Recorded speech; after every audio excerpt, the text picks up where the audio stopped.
in today's video, I'm going to be doing something a little bit different. I'm going to be creating a t-shirt and I'm going to guide you on every step of the way. Don't forget to like, comment, subscribe, and let's get straight into the 7 steps on how to create a t-shirt. Let's go. All right, for these t-shirts, you are going to need Adobe Photoshop.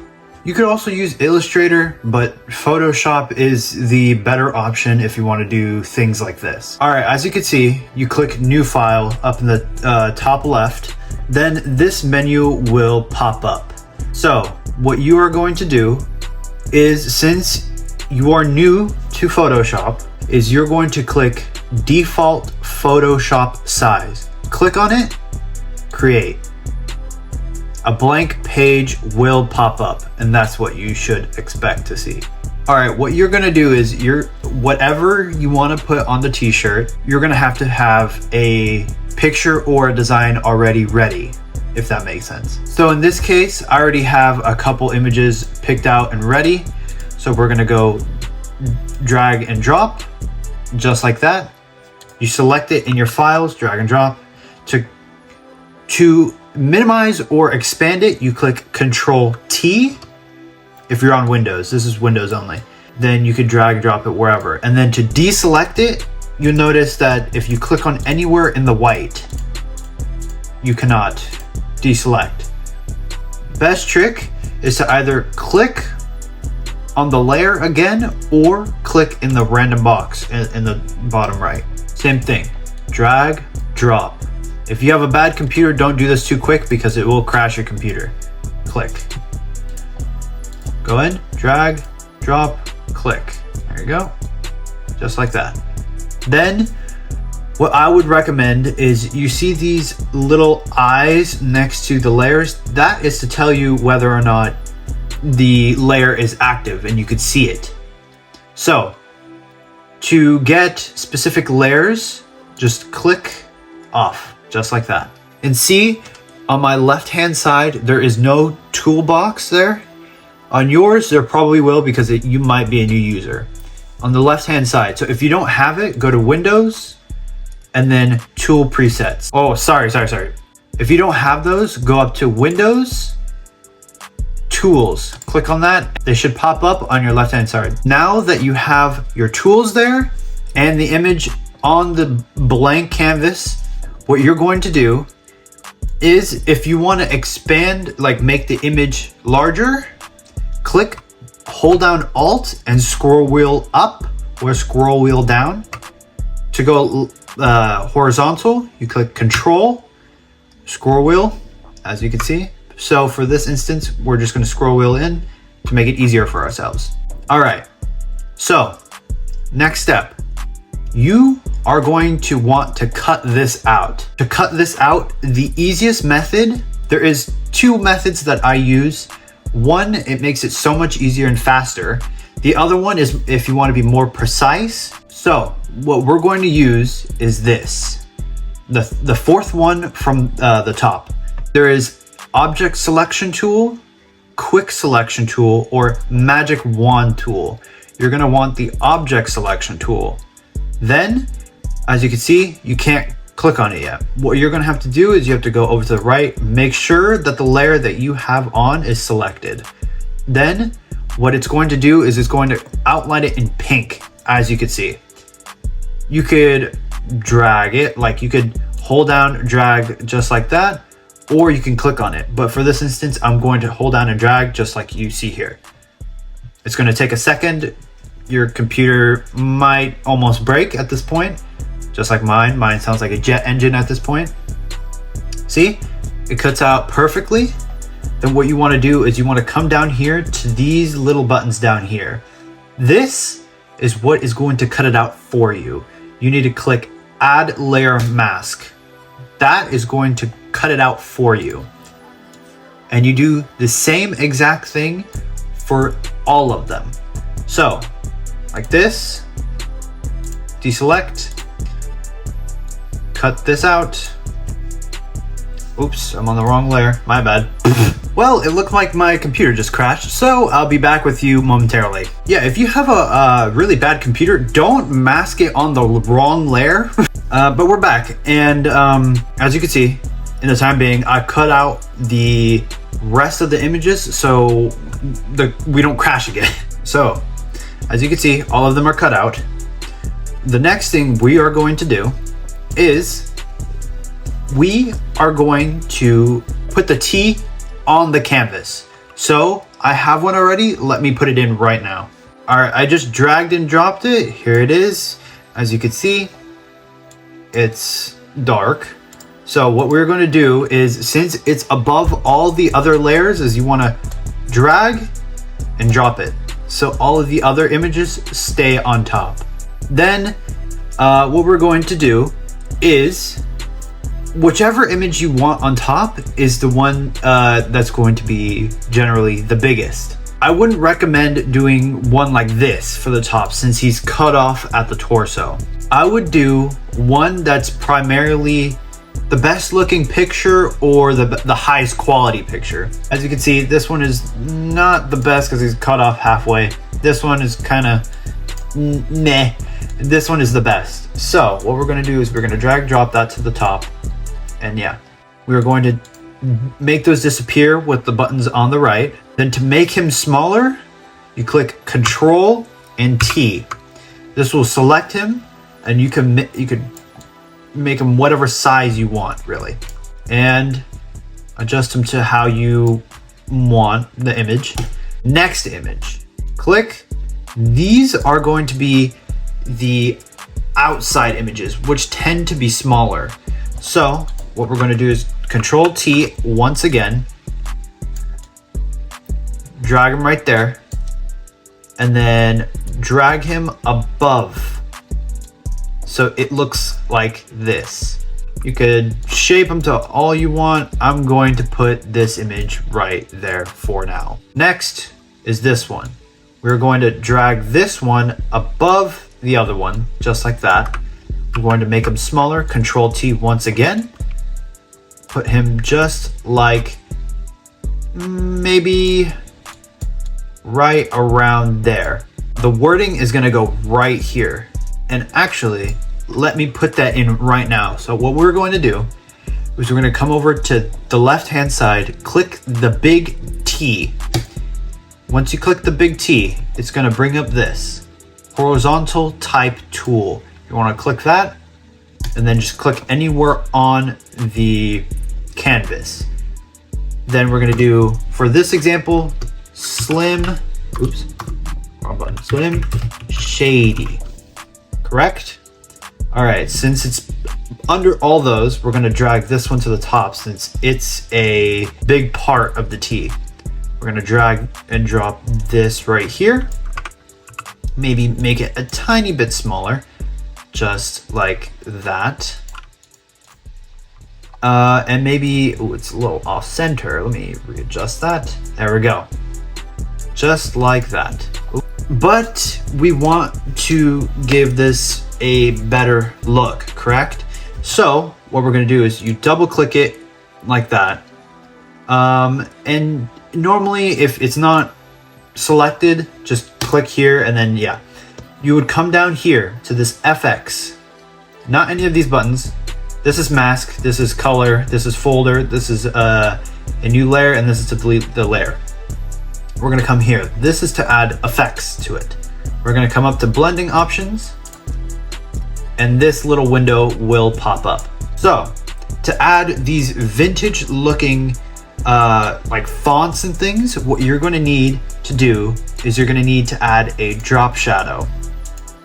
A drop shadow will make it look like that.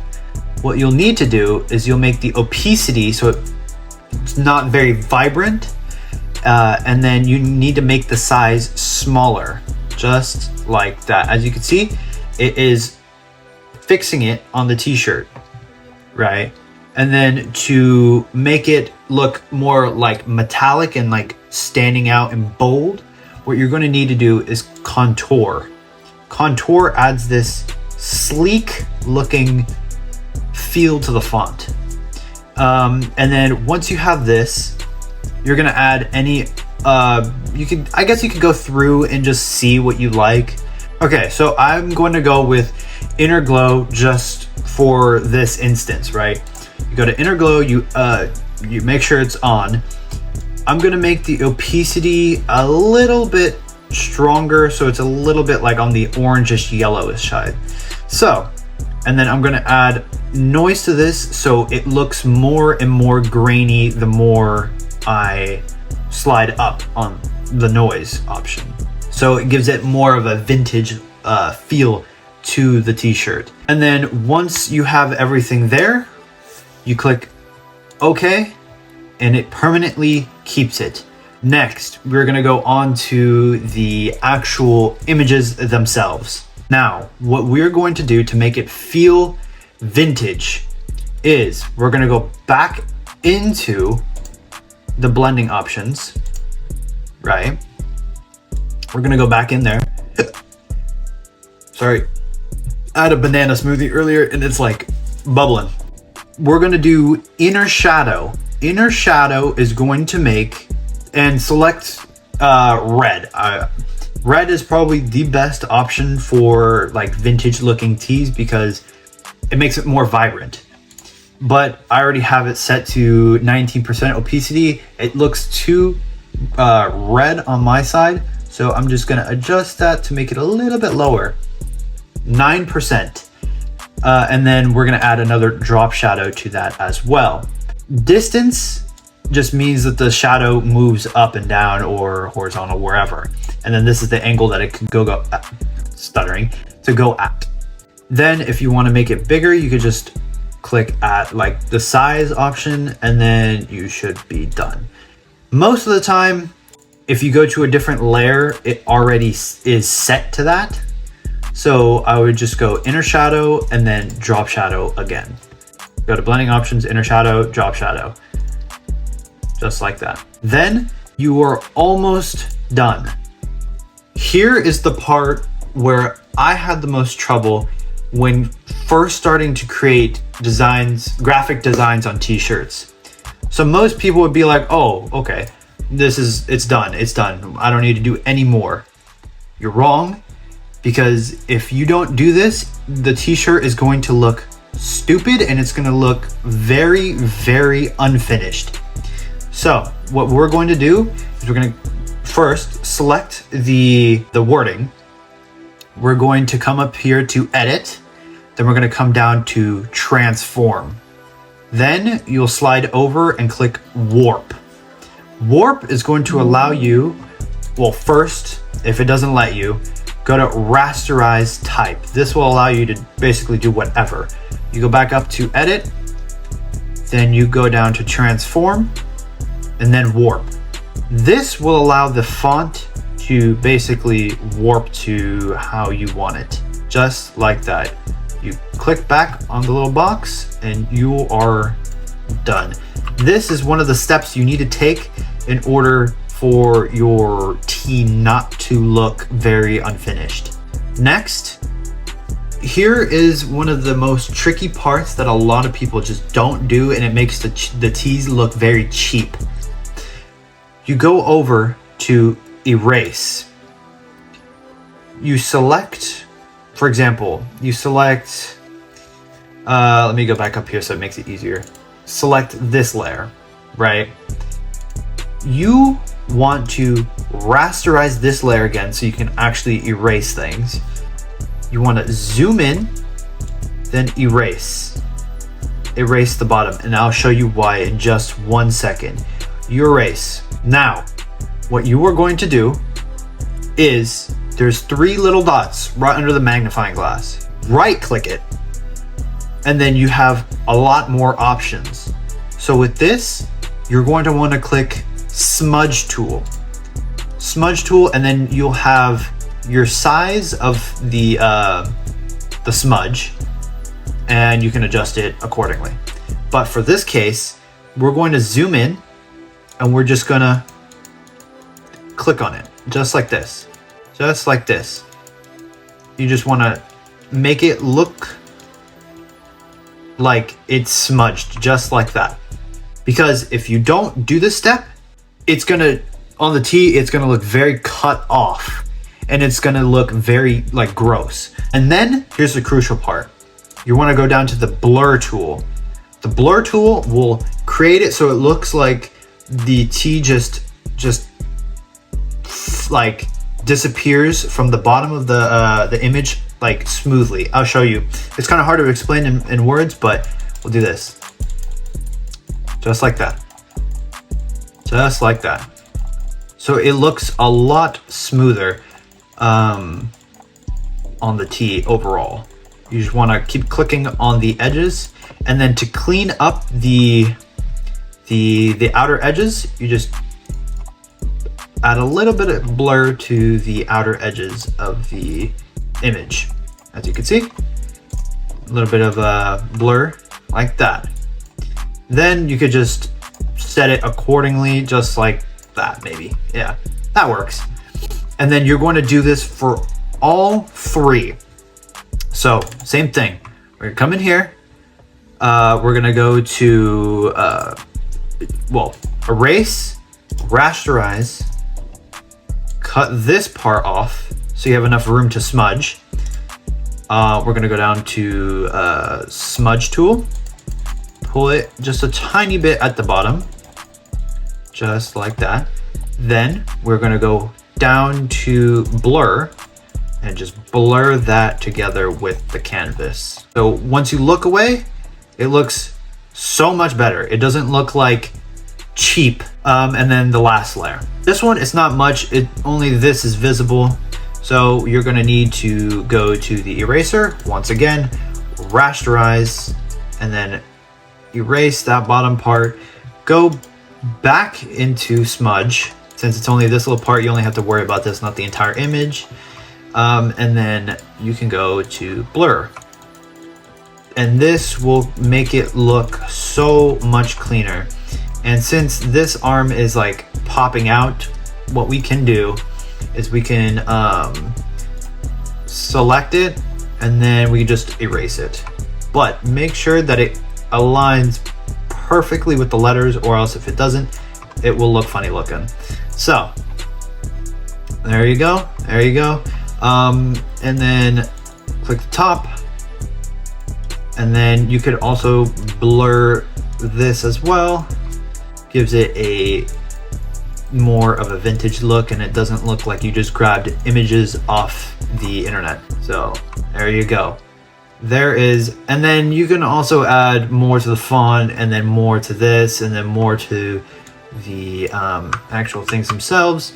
You could also pull it diagonal, just like that, if you really wanted to. You could also do something like this. So you see how his hand is going over the M?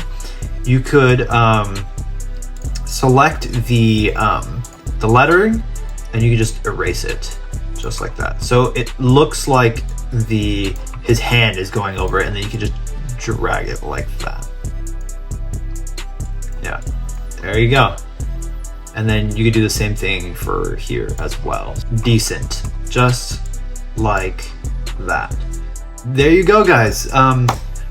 Hopefully you enjoyed this little tutorial, if you want to call it that. But yeah, let me know who you want to see for me designing t-shirts in my other series. But yeah, go ahead, like, comment, subscribe. Follow me on my social medias if you really want to. And yeah, I'll see you guys in the next video. Later.